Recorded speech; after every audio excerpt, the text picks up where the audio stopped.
Hello વિદ્યાર્થી મિત્રો, ધોરણ 9 માં આજે આપણે વિશેષણનો અભ્યાસ કરવાનો છે. ગયા લેક્ચરમાં પણ આપણે વિશેષણનો અભ્યાસ કરેલો. આજે પાર્ટ 3 જોશું, ભાગ 3. ગયા બે લેક્ચરમાં આપણે જોયું હતું કે વિશેષણ એટલે શું, વિશેષ્ય એટલે શું, વિશેષણના કેટલા પ્રકાર છે અને એ વિશેષણમાંથી જે 3 પ્રકારમાંથી પણ પહેલા પાઠમાં ભણી ગયા હતા કે એના વિકારી અને અવિકારી છે, જેને આપણે કહીએ છીએ તે સ્વરૂપની દ્રષ્ટિએ એ આપણે ભણી ગયેલા. હવે ગયા પાઠ 2 માં આપણે ભણી ગયેલા કે અર્થની દ્રષ્ટિએ વિશેષણ છે બીજો પ્રકાર. એમાં કેટલા પ્રકાર છે તો કે એમાં 5 છે. અને એમાં આજે ગયા લેક્ચરમાં ગુણવાચક ભણ્યા હતા. આજે આપણે ભણવાના છે સંખ્યાવાચક વિશેષણ. હવે જોઈએ કે સંખ્યાવાચક વિશેષણ એટલે શું. તો કે સંખ્યાવાચક વિશેષણ એટલે ખબર પડી જાય કે કઈ સંખ્યા બતાવતી હશે તેવું વિશેષણ હોય તો એને સંખ્યા વિશેષણ કહી શકાય. ઓકે, આપણે જનરલી એવી વાત કરી શકીએ. પણ ક્યારે સંખ્યા બતાવે તો કે જ્યારે પણ જે વિશેષણ છે એમાં સંખ્યા બતાવીને વિશેષ્યમાં વધારો કરતી હતી, વિશેષ્યના અર્થમાં વધારો કરે તો તેને આપણે શું કહીશું તો કે સંખ્યાવાચક વિશેષણ કહેવાય. ખબર પડી જાય. હવે જોઈએ કે કોઈ પણ બીજી રીતે કઈ કહી શકે. ક્યારે આપણે વિશેષ્યના અર્થમાં ક્યારે વધારો કરી શકે એ જોવું હોય તો સ્પષ્ટપણે આમ કહી શકાય કોઈ વ્યક્તિ હોય એટલે કે વ્યક્તિનું નામ આપેલું હોય, વ્યક્તિ હોય, વસ્તુ હોય કે પદાર્થની સાથે સંખ્યા દર્શાવતી હોય, પદાર્થની સાથે પણ સંખ્યા દર્શાવવામાં આવે તો તેને આપણે સંખ્યાવાચક વિશેષણ કહેવાય છે. હવે આ તો આપણે એની વ્યાખ્યા જોઈ કે જ્યાં આપણને સંખ્યા બતાવે એને આપણે સંખ્યાવાચક વિશેષણ કહી શકાય એવું આપણે એને કહેવામાં આવે છે. પણ હવે આપણે જોઈએ કે આવી સંખ્યા ક્યારે હોય તો એના 2 પ્રકાર પાડવામાં આવે છે. સંખ્યાવાચક વિશેષણના 2 પ્રકાર છે. પહેલું છે નિશ્ચિત સંખ્યાવાચક અને બીજું છે અનિશ્ચિત સંખ્યાવાચક. હવે તરત જ ખ્યાલ આવે છે આપણને વિદ્યાર્થી મિત્રો કે નિશ્ચિત સંખ્યામાં શું આવે તો એની વ્યાખ્યા આપણે અહીંયા લખીએ કે જે વિશેષણ છે એ નિશ્ચિત સંખ્યા દર્શાવતી હોય, નિશ્ચિત સંખ્યા દર્શાવતો હોય તેને નિશ્ચિત સંખ્યાવાચક વિશેષણ કહેવાય. અહીંયા આપણે તેની વ્યાખ્યા જોઈ કે જે વિશેષણ નિશ્ચિત સંખ્યા બતાવે, નિશ્ચિત એટલે પૂર્ણ, જેમાં અધૂરી ન હોય, નક્કી પૂરેપૂરી જે સંખ્યા દર્શાવવામાં આવે, નિશ્ચિત સંખ્યા દર્શાવવામાં આવે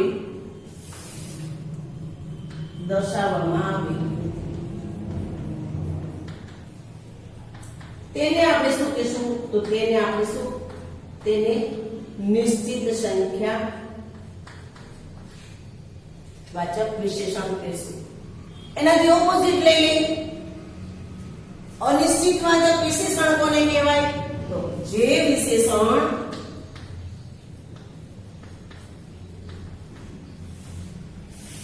નિશ્ચિત સંખ્યા ન દર્શાવે, નિશ્ચિત સંખ્યા છે પણ ન દર્શાવી શકાય, નિશ્ચિત સંખ્યા જે વિશેષણમાં નિશ્ચિત સંખ્યા ન દર્શાવવામાં આવે તેને આપણે અનિશ્ચિત સંખ્યાવાચક કહી શકાય. સંખ્યાવાચક વિશેષણ આપણે એવું કહી શકીએ. સાવ સહેલામાં સહેલું. 2 વ્યાખ્યા, એક આવડી જાય એટલે બીજી ન દર્શાવી શકાય, એકમાં દર્શાવી શકાય. જેમાં સંખ્યા બતાવી શકીએ એ નિશ્ચિત, જેમાં સંખ્યા ન બતાવી શકીએ એ અનિશ્ચિત. એમ કેમ ખબર પડે આપણને કે આ નિશ્ચિત છે ને અનિશ્ચિત છે તો તેના પણ આપણે કેટલાક ઉદાહરણ જોઈએ અને લખીએ. હવે આપણે એમાં પણ જોઈએ કે પૂર્ણ સંખ્યા, એમાં પણ પેટા પ્રકારો આવી છે તો કે પૂર્ણ સંખ્યા દર્શાવતા વિશેષણ જે છે નિશ્ચિતમાં આપણે જોઈએ કે પૂર્ણ સંખ્યા જે દર્શાવવામાં આવે છે તો તેને શું કરે. હવે આ જોયું આપણે તો એને આપણે બરાબર આગળ જોઈએ કે તેના પણ કેટલા પ્રકારો પાડી શકાય તો કે તે જોઈએ તો કે પૂર્ણ સંખ્યા દર્શાવતા વિશેષણ. પહેલે શું જોઈએ તો કે પૂર્ણ સંખ્યા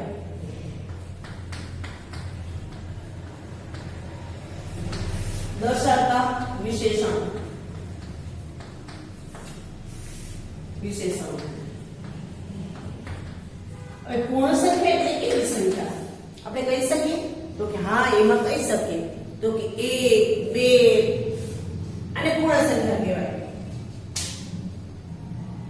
1 2 7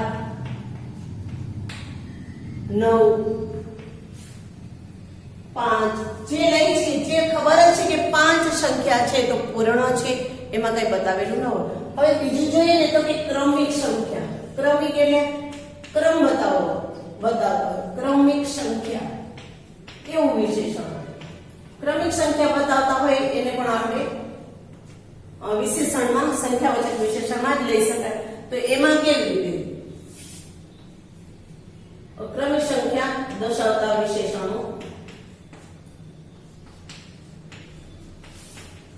પહેલો આઠમો પહેલું દ્વિતીય જે આવે જે ક્રમ બતાવવામાં આવે છે જે સંખ્યા બતાવે ને પૂર્ણ સંખ્યા નથી બતાવ કે 10મો પહેલો 10મો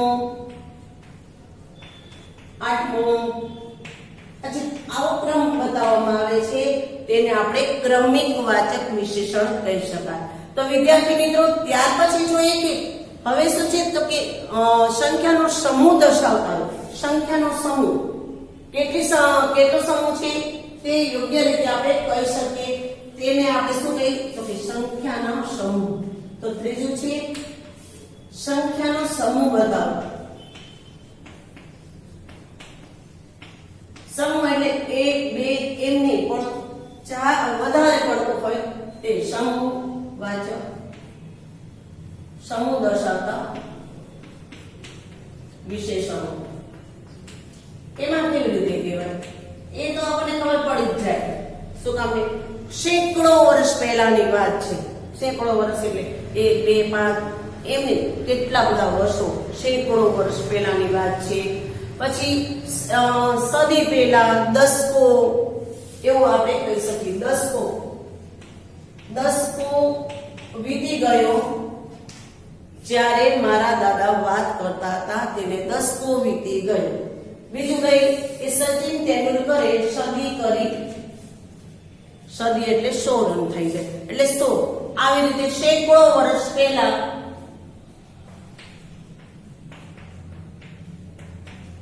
આવા જે છે એને આપણે શું કરશું તો કે સમૂહ જેમાં બતાવવામાં આવે છે કે દસકો સેંકડો સદી આ જે બધા છે એને આપણે શું કહીશું કે સમૂહવાચક વિશેષણો છે. હવે આપણે જોઈએ કે સંખ્યાનો ભાગ દર્શાવતા સંખ્યાવાચક. સંખ્યાનો ભાગ કેવી રીતે સંખ્યાનો ભાગ બતાવવાનો છે.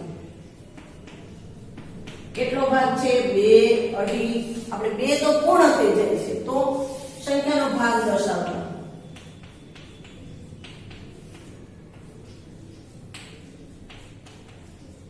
એ કેવા વિશેષણ તો કે જેમાં પૂરેપૂરું ન હોય અડધું હોય.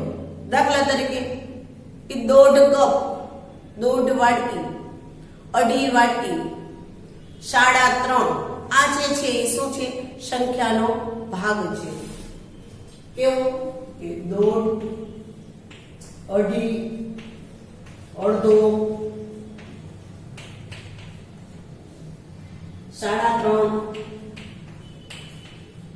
આ જે બધા છે શું કહેવાય તો કે સંખ્યાનો ભાગ બતાવે છે કે જે 1 અને 2 કરતા ઓછો હોય એને આપણે વચ્ચેનો જે ભાગ લીધો છે એને આપણે 1.5 કહીએ છીએ. તો તેવા ભાગને આપણે ભાગ તરીકે વિશેષણ બતાવીએ છીએ. હવે વિદ્યાર્થી મિત્રો જોઈએ કે સંખ્યા કેટલા ગણી છે એ પણ એમાં આવી શકે. તો પાંચમું છે સંખ્યા શેમાં બતાવવાની છે તો કે કેટલા ગણી છે.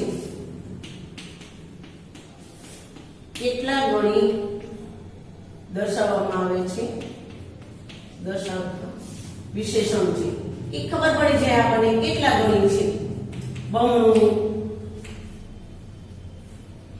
આપણે કહીએ કે બમણું છે બેવડું છે સવાયું છે 3 ગણું છે 4 ગણું છે. તો કે હું તારાથી બમણું વાંચું છું તો 2 ગણું થઈ ગયું. હા, તો હું તારાથી 2 ગણો 3 ગણો બલવાન છું એવું કહી શકે? તો એમ પણ હાલે. આપણે કોઈ પણ રીતે એને શોધવાના હોય તો આવી રીતે આપણે શોધી શકાય છે. તો એમાં બમણું,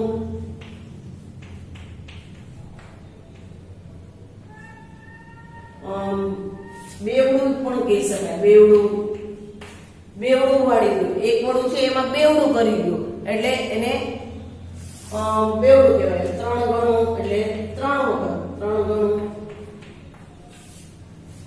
આવા જે છે એને આપણે સંખ્યાવાચક, નિશ્ચિત સંખ્યાવાચકમાં ઉમેરી શકીએ છીએ. હવે આ નિશ્ચિત સંખ્યાવાચક છે એના ઉદાહરણ પણ એવી રીતે આપણે મેળવી લઈએ. તો તમે આ બધું તમારી નોટમાં ચોક્કસ લખવાનું છે વિદ્યાર્થી મિત્રો. અહીંયા જે હું 1 કે 2 કે 3 ઉદાહરણ આપીશ, પણ તમે એના 5 કે 7 ઉદાહરણો બનાવી અને તમારી નોટબુકમાં કોઈ 10 ઉદાહરણ બનાવીને લખજો. એટલે તમને ક્યારેય પણ ખબર પડી જાય કે આ ઉદાહરણ કેવી રીતે છે. આને વ્યાખ્યા જ ખાલી તૈયાર કરો એટલે ખબર પડી જશે કે આ શું છે. એટલે તમે જોયું પૂર્ણ સંખ્યા, ક્રમિક સંખ્યા નો સમૂહ અને સંખ્યાનો ભાગ દર્શાવતી અને સંખ્યા કેટલા ગણી છે. પહેલામાં પૂર્ણ સંખ્યા આવી, બીજામાં ક્રમિક સંખ્યા આવી. ક્રમમાં પહેલું, 10મું, 8મું જે પણ ક્રમ લે છે. ત્યાર પછી છે સંખ્યાનો સમૂહ. સમૂહ એટલે તમે કીધું કે 10 થાય, સદી થાય, સેંકડો વર્ષ પહેલા.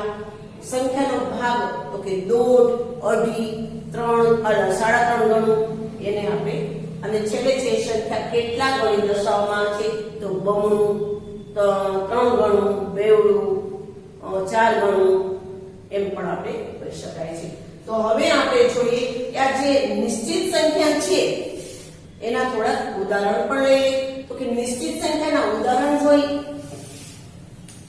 કે જે આપણે પૂર્ણ સંખ્યાને બતાવ્યું ને એમાં જ આવી જશે બધામાં કે આ બધા ઉદાહરણ એમાં લઈ શકાય. જે નિશ્ચિત સંખ્યા છે, શું કામ નિશ્ચિત સંખ્યામાં આ બધા લઈ શકશું? કારણ કે એમાં સંખ્યા તો બતાવે છે બમણી. તો 10 હોય તો એની બમણી શું થઈ જશે તો કે 20.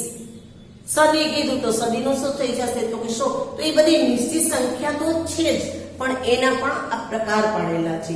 તો હવે જોઈએ આપણે નિશ્ચિત સંખ્યાના ઉદાહરણો.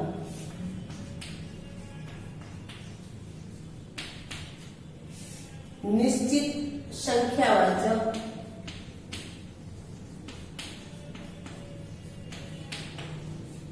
ઉદાહરણો, વિશેષણના ઉદાહરણો. ઉદાહરણમાં જોઈ પહેલું શું છે તો કે જે સંખ્યા છે એ આપણે બતાવી. તો કે મારો નંબર પ્રથમ આવ્યો તો ક્રમિક આવી ગયો. તો કે સારું, આ બરોબર છે એટલે આપણે સંખ્યા મળી ગઈ. મારી પાસે 5 પુસ્તક છે. જો પૂર્ણ સંખ્યા લઈએ, મારી પાસે 5 પુસ્તક છે તો 5 શું થઈ ગયું?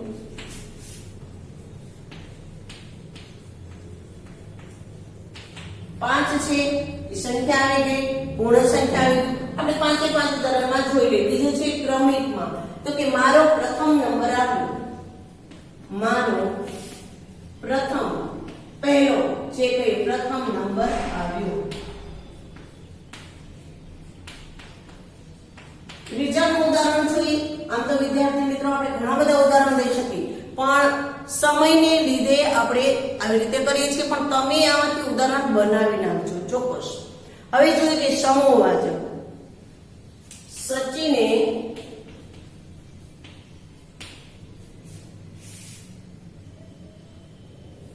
સદી બનાવી એટલે 100 રન કર્યા. ઓકે, ત્યાર પછી જોઈએ કે ભાગ દર્શાવતામાં તો શું થઈ જાય છે? ભાગ એટલે આપણે શું કીધું હતું કે જેનો ભાગ પડતો હોય 1 ગણું, 2 ગણું, 3.5. તો હું 3:30 વાગે રમવા ગઈ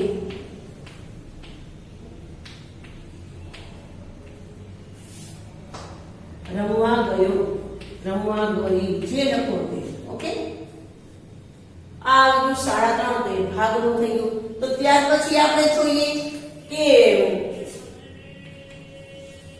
કે કેટલા ગણીની વાત કરીએ તો કેટલા ગણી આવે છે તો એમાં આવે આપણે એમ કહી શકાય કે અહીંયા એક લખી નાખી જીયા મીરા કરતા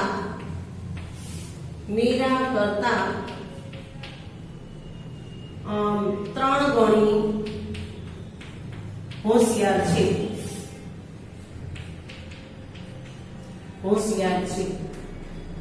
તો શું આવ્યું તો કે અહીંયા છે 3 ગણી હવે આમ તમે જોયું કે એકમાં 5 પ્રથમ અહીંયા સદી લીધું અને શાળા 3 ગણી તો આ આપણે નિશ્ચિત સંખ્યાવાચક વિશેષણો નો અભ્યાસ કર્યો હવે આપણે અનિશ્ચિત સંખ્યાવાચક પણ ભણી લઈએ અને જોઈ લઈએ ઓકે તો હવે આપણે જોશું કે અનિશ્ચિત કોને કહેવાય અનિશ્ચિત સંખ્યાવાચક તો મેં તમને હમણાં જ વાત કરી કે અનિશ્ચિત સંખ્યાવાચક એટલે કે જેમાં નિશ્ચિત સંખ્યા ન હોય તેને આપણે અનિશ્ચિત સંખ્યા કહેવાય છે તો કે તેના સૂચક શબ્દો કેવા આવે તો કે થોડા આવે કેટલાક આવે પુષ્કળ આવે જેની આપણને ખબર નથી પુષ્કળ માણસો છે થોડા માણસો આજે આવશે આપણને ખબર નથી તો જે બાકી અમુક પ્રત્યેક કોઈ આ સર્વે આપણને ખબર નથી કે કેટલા માણસો છે કે કેટલું શું છે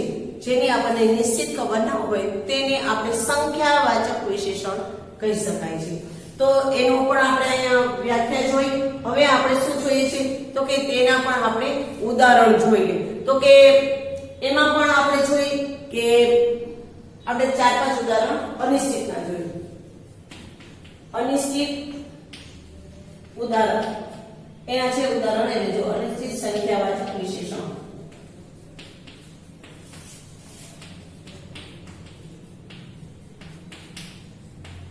એમાં પહેલું ઉદાહરણ જો તો કે શું છે તો કે મેદાનમાં કેટલાક વિદ્યાર્થીઓ રમે છે આપણે એમ લખીએ મેદાનમાં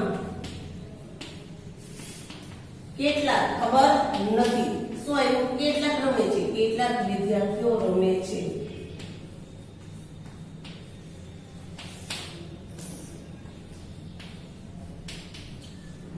જેની સંખ્યા નિશ્ચિત નથી તે અનિશ્ચિત કહેવાય ત્યારે આપણે એવું પણ જોઈએ કે ઘણી સ્ત્રીઓ કેટલી સ્ત્રીઓ તો કે ઘણી સ્ત્રીઓ મંદિરમાં પૂજા કરતી હતી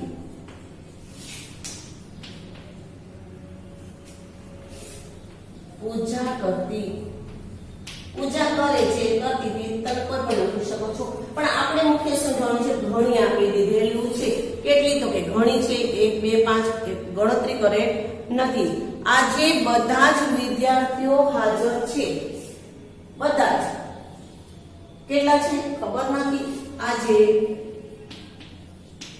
બધા વિદ્યાર્થીઓ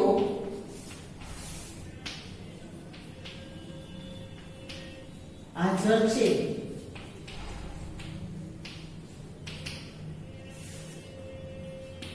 વર્ગમાં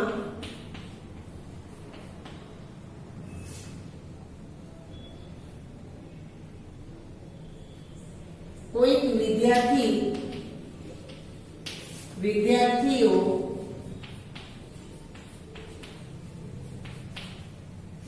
આવ્યા નથી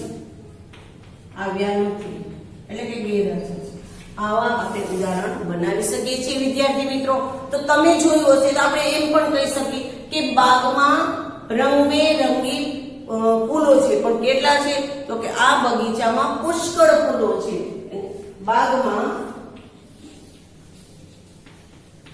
પુષ્કળ કેટલા તો કે ખબર નથી પુષ્કળ ફૂલો છે પુષ્કળ રંગબેરંગી ફૂલો છે કારણ કે ગણતરી નથી કરેલી રંગબેરંગી ફૂલો